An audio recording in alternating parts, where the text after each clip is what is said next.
2 million casualties. That number is so large, it stops meaning anything. So let me make it real for you. Imagine every seat in every NFL stadium in America filled. All 32 stadiums, every single seat taken. Now imagine every single person in every single seat gone, killed or wounded. In a single battle, in a single city, over 5 months. That is the Battle of Stalingrad. More people died here than the United States lost in every war it has ever fought, combined. But here's what most people won't tell you. Stalingrad wasn't just chaos and suffering. Beneath the horror, both sides were building machines, sophisticated mechanical systems, each designed to grind the other into dust.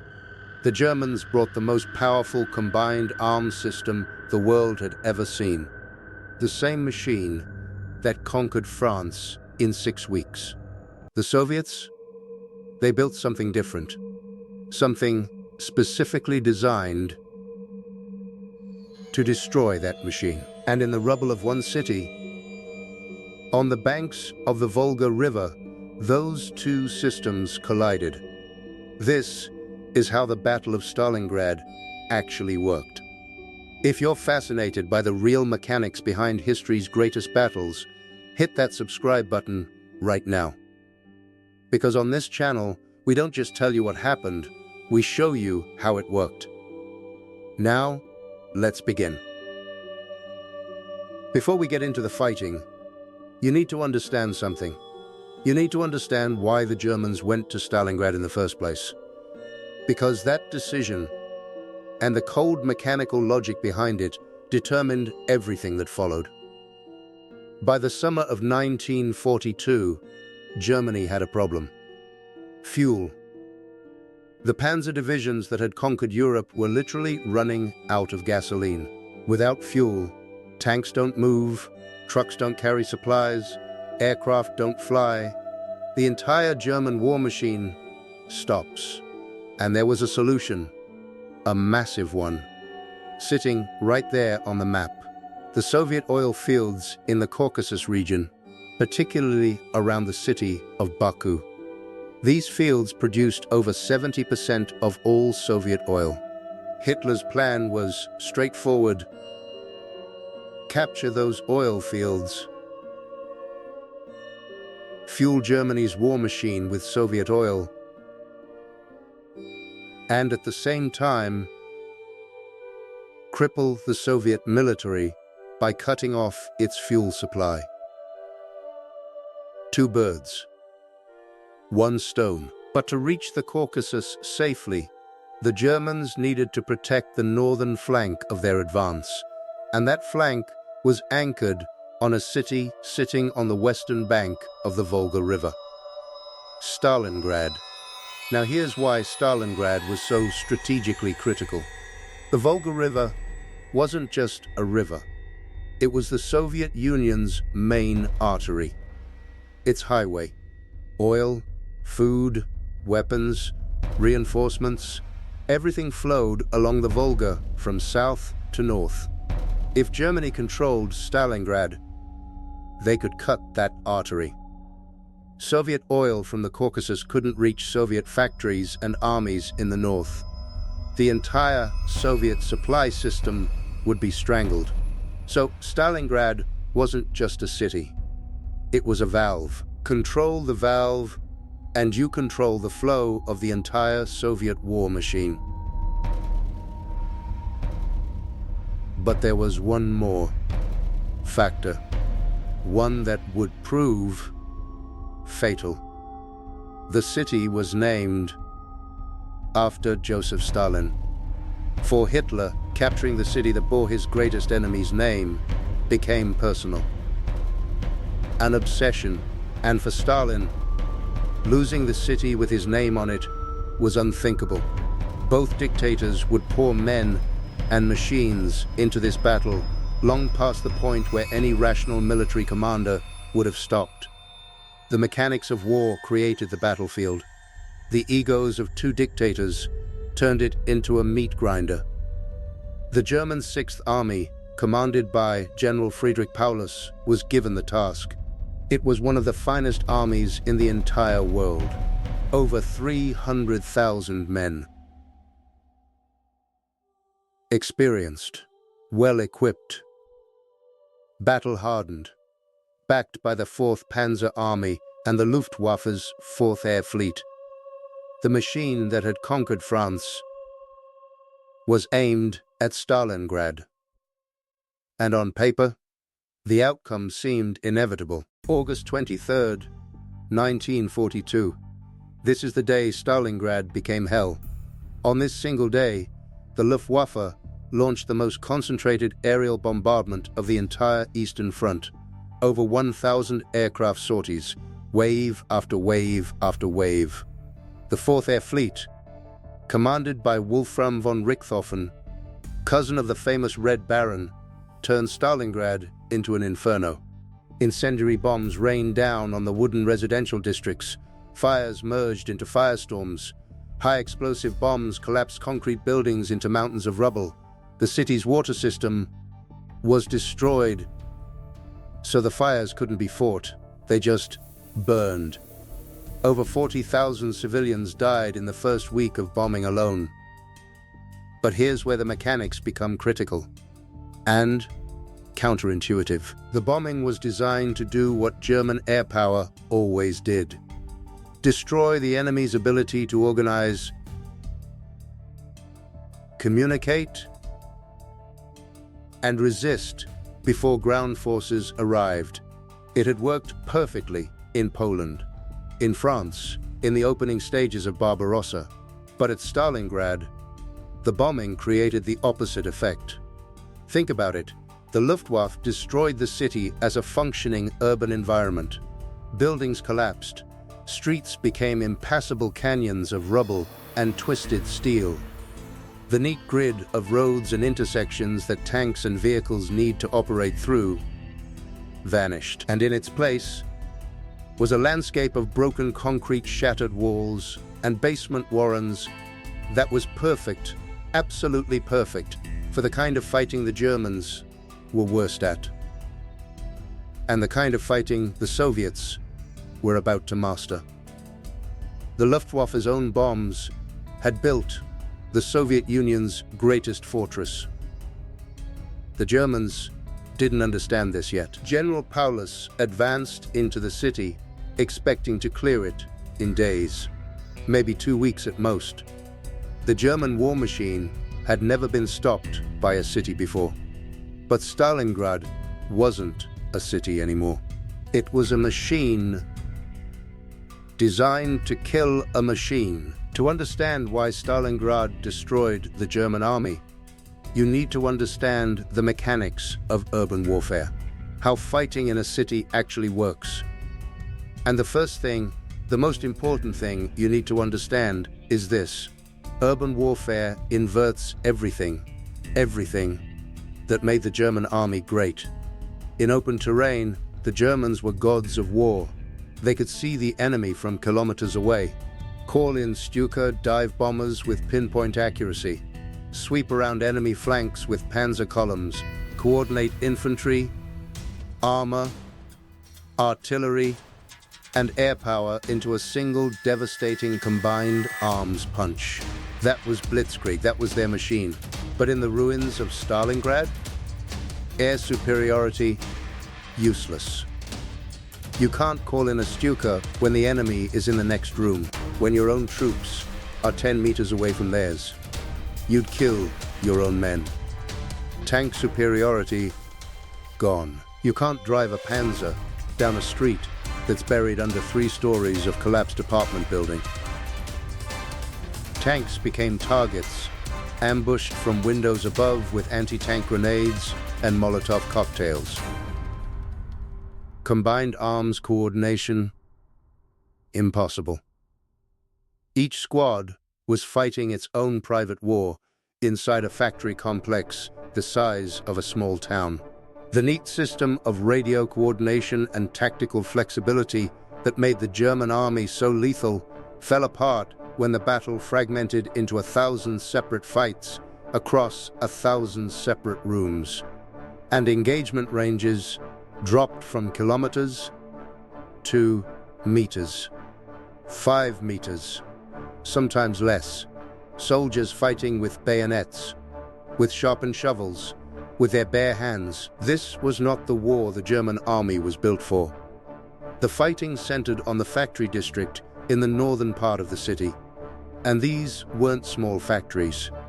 The Barricady Artillery Factory, the Krasny Oktyabr Steel Works, the Dzerzhinsky Tractor Factory. These were massive Soviet industrial complexes, each one the size of a small city in itself. The tractor factory, it's worth pausing here, had been producing T-34 tanks right up until German troops reached the factory gates. Workers assembled tanks on the factory floor and drove them directly into combat. No paint, no final inspection, straight from the assembly line into battle. Some tanks were driven by factory workers who had never been soldiers. They drove out the front door and opened fire. And in the center of the city, on a dominant hill overlooking the Volga, was Mamayev Kurgan. This single hill changed hands 14 times during the battle. 14 times. The soil on its slopes became so saturated with metal fragments from shells and bullets that even years later, it couldn't absorb water. In spring, the hill didn't grow grass. It grew shrapnel. But the Soviets didn't just survive in this nightmare environment. They studied it. They learned its mechanics. And then they built a system specifically designed to exploit it. Let me tell you about that system. Because it changed urban warfare forever. General Vasily Chuikov.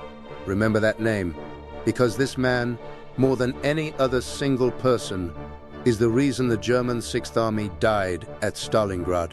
Chuikov was given command of the Soviet 62nd Army in September 1942, right in the middle of the worst fighting. His army was being pushed back block by block, losing men by the thousands, getting shoved toward the Volga with no room to retreat. Most commanders would have panicked. Chuikov understood. He understood the mechanics, and he understood that if you can't beat the Germans at their game, you change the game. His first order was brilliantly simple, and it sounds insane. Get closer. Chuikov ordered his troops to hug the Germans. Stay within 50 meters of German positions at all times. 30 meters, 20 meters, as close as physically possible. Grenade throwing distance. Why? Because at 50 meters, German artillery can't fire. German aircraft can't bomb. The risk of hitting their own troops is too high. By pressing his soldiers against the German lines like a second skin, Chuikov neutralized every advantage the Germans had in firepower and air support. The Germans had a phrase for this. They called it Rattenkrieg, rat war. And then Chuikov did something even more important. He reorganized his entire army around a new unit. A unit specifically designed for this kind of fighting. The Storm Group. 6 to 8 soldiers. That's it. A tiny unit with a very specific composition and very specific roles. The assault element. 2 to 3 soldiers armed with submachine guns, grenades, and knives. Their job, break into the building. Fast, violent, no hesitation. Kick in the door. Throw grenades into every room. Follow with automatic fire. Clear floor by floor. The reinforcement element. 2 soldiers with light machine guns and extra ammunition. They don't enter the building with the assault team. They position themselves to cover the approaches. Their job? The moment the assault team takes a floor, they move in and lock it down. Hold the ground, make it permanent. The reserve element. 2 more soldiers carrying additional grenades, anti-tank weapons, and ammunition. They block the counterattack routes. When the Germans try to retake the building, and they always tried, the reserve element is waiting. Each storm group operated almost independently. They didn't wait for orders from battalion headquarters. They didn't request permission. They saw an opportunity. A weakly defended building, an exposed German position, and they attacked. Right then, right there. This was the mechanical opposite of Blitzkrieg. Instead of one large centralized machine with coordinated components moving in unison, the Soviets built a swarm.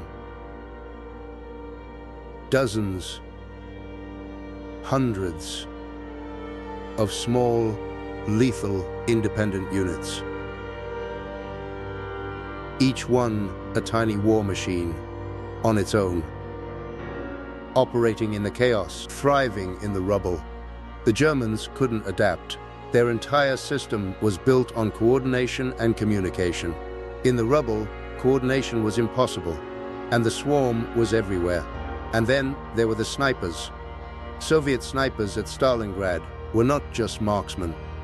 They were a weapon system with a specific tactical purpose. Purpose number 1: kill officers and NCOs.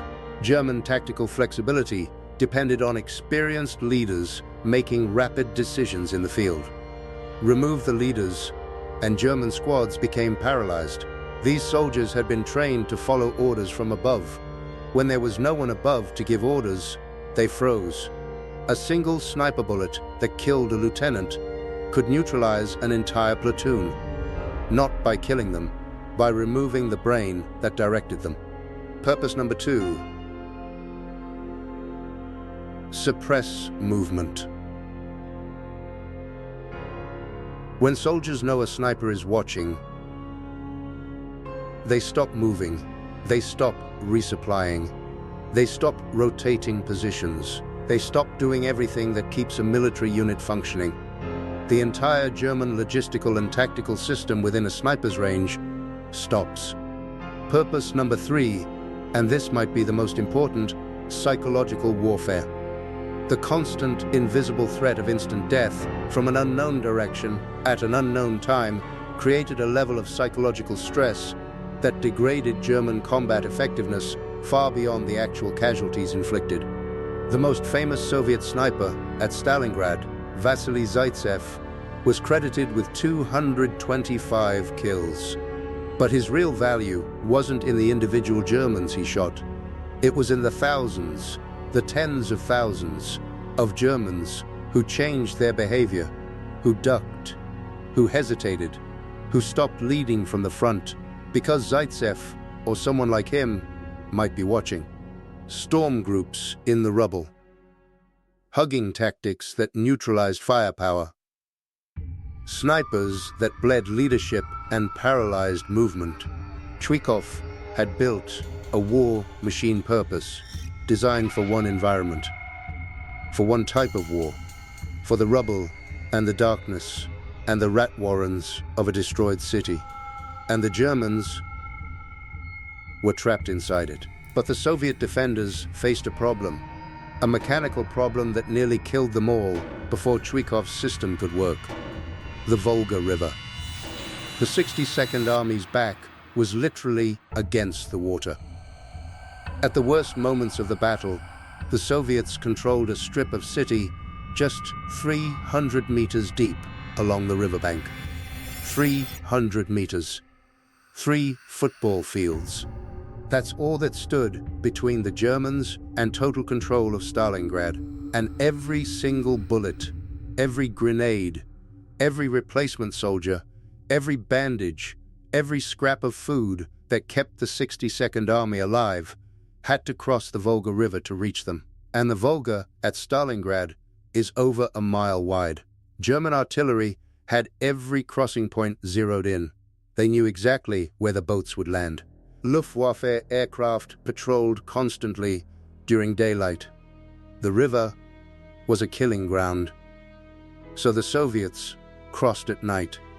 Small boats, wooden barges, improvised rafts made from anything that could float, loaded with ammunition crates, soldiers, food, whatever was most desperately needed that night.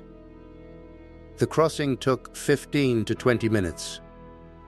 15 to 20 minutes of being a target on open water with absolutely no cover. Artillery shells erupting in the water around you. Tracers arcing overhead. The boats on either side of you disappearing in explosions. The casualties among the river crossing units were staggering. Some nights, fewer than half the boats that launched from the east bank reached the west bank. The Volga's current carried bodies downstream for miles.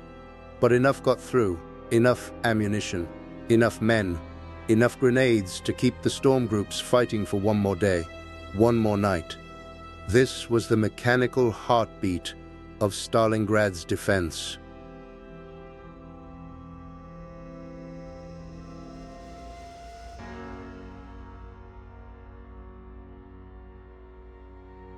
Every night, the Volga crossing pumped just enough life into the West Bank to keep the Soviet machine running. Not enough to win, not enough to push the Germans back. Just enough to not die. And that was all Chuikov needed. Because he knew something. Something the Germans didn't know. The real attack wasn't happening at Stalingrad at all. Now, zoom out. Forget the rubble. Forget the snipers. Forget the burning factories and the frozen bodies and the rats. Pull back from Stalingrad and look at the entire front line. Because while the world watched the city burn, while every German eye was fixed on the street fighting, the Soviet High Command was quietly, patiently, building something much larger. A trap. Look at the map. The German 6th Army had pushed deep into Stalingrad, but its flanks, the long lines extending north and south from the city along the Don River, were held not by German troops, they were held by Romanians. The Romanian 3rd Army to the north, the Romanian 4th Army to the south. And this is where the mechanical reality becomes devastating. The Romanian soldiers were brave men. Nobody disputes that. But they were catastrophically under-equipped for what was about to hit them. Romanian anti-tank weapons couldn't penetrate the armor of a Soviet T-34. Their soldiers simply did not have the tools to stop a tank. They had fewer artillery pieces per kilometer of front line than German tactical manuals considered the absolute minimum for defense. Each Romanian division was stretched across a front nearly 3 times wider than doctrine recommended. The line was thin, paper thin, and most critically, behind that thin line, there were almost no reserves. No armored units, no mobile forces. When Soviet tanks broke through the front, and they would break through, there was nothing behind it to stop them. Nothing between the breach and open country. The Soviets saw all of this. They studied the flanks for weeks. They identified every weakness, every gap, every unit that was under strength. And they designed Operation Uranus. The plan was mechanically precise, almost surgical. 2 massive armored thrusts, one from the north, one from the south, both aimed at the weakest points in the entire Axis line, the Romanian-held flanks. Both armies would smash through the Romanians, then turn inward, racing toward each other, converging on a single point. The town of Kalach. on the Don River, 60 miles west of Stalingrad. Let me say that again. 60 miles behind the German 6th Army. If both pincers reached Kalach, the entire German 6th Army, over 300,000 men, every soldier fighting inside Stalingrad, would be completely encircled. Cut off from supply, cut off from reinforcement, cut off from retreat. Trapped. To pull this off, the Soviets secretly assembled over 1 million soldiers, 13,500 artillery pieces, nearly 1,000 tanks, all moved into position at night, under complete radio silence, with fake positions and decoy camps built elsewhere to fool German intelligence. 1 million soldiers hidden in plain sight. November 19th, 1942, 5:30 in the morning. Still dark. 3,500 Soviet artillery pieces opened fire simultaneously on the Romanian Third Army's positions. The bombardment lasted 80 minutes. 80 minutes of continuous shellfire. Romanian soldiers who survived described it as the earth itself coming apart beneath them. The sound alone, the physical concussion of thousands of shells detonating simultaneously, drove men insane before a single Soviet soldier crossed the line. Then, the tanks came. Soviet armored columns punched through the Romanian lines in multiple places. The Romanians fought.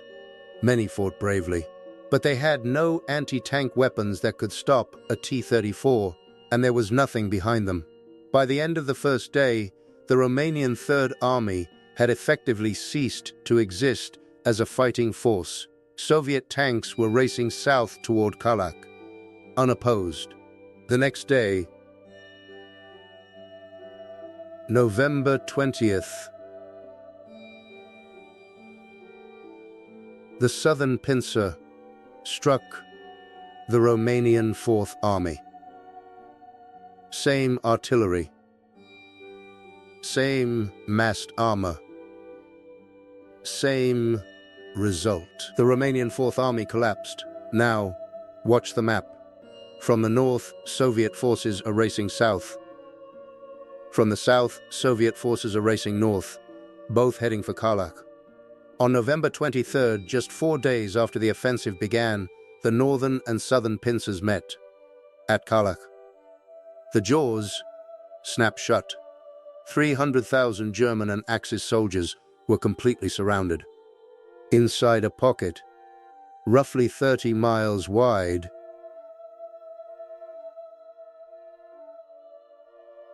and 20 miles deep.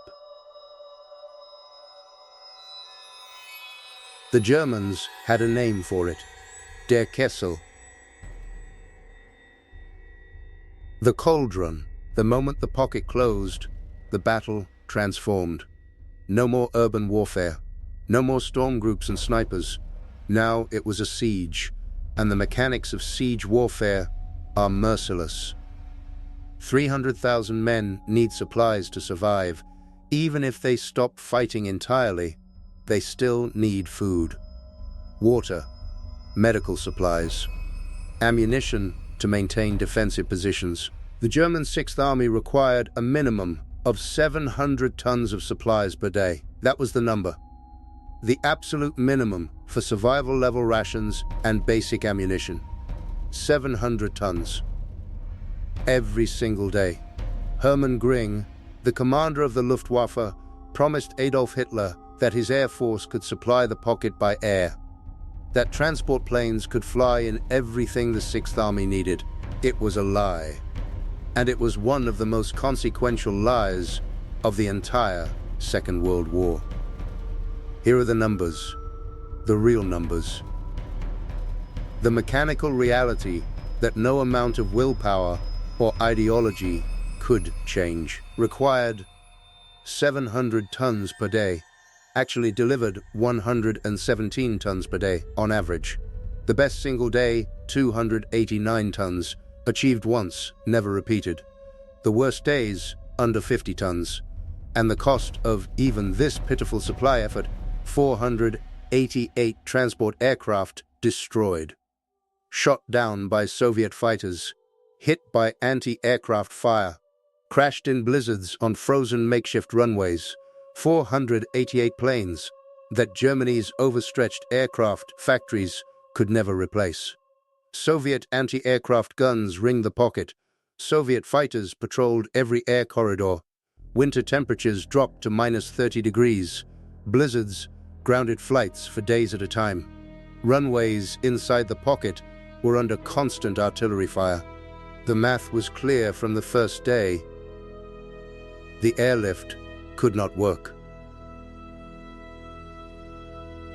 It was physically, mechanically impossible.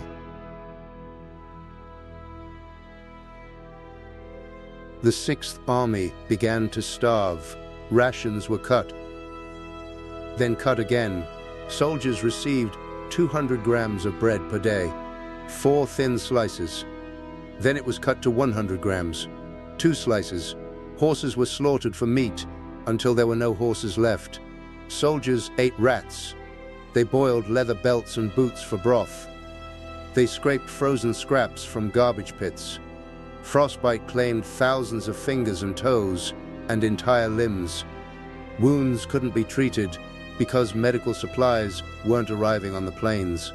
Men who would have survived with basic medical care died in frozen cellars waiting for help that never came. Soldiers stopped dying from bullets. They died sitting in their foxholes, from cold, from hunger, from infections that a single dose of medicine could have cured. In December, Field Marshal Erich von Manstein launched Operation Winterstorm, a relief attack from the southwest. Panzer divisions fighting through Soviet resistance, trying to break through to the pocket to either reinforce the Sixth Army or extract it. Manstein's tanks fought their way to within 30 miles of the pocket. 30 miles. Soldiers inside the Kessel could see the flashes of Manstein's guns flickering on the horizon like distant lightning. 30 miles. But General Paulus would not attempt a breakout to meet Manstein halfway. Hitler had given a direct order: hold Stalingrad. Do not retreat. Do not break out. Stand and fight.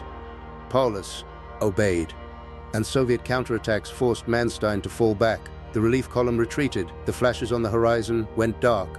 The last chance was gone. On January 8th, 1943, the Soviets offered terms of surrender. Generous terms.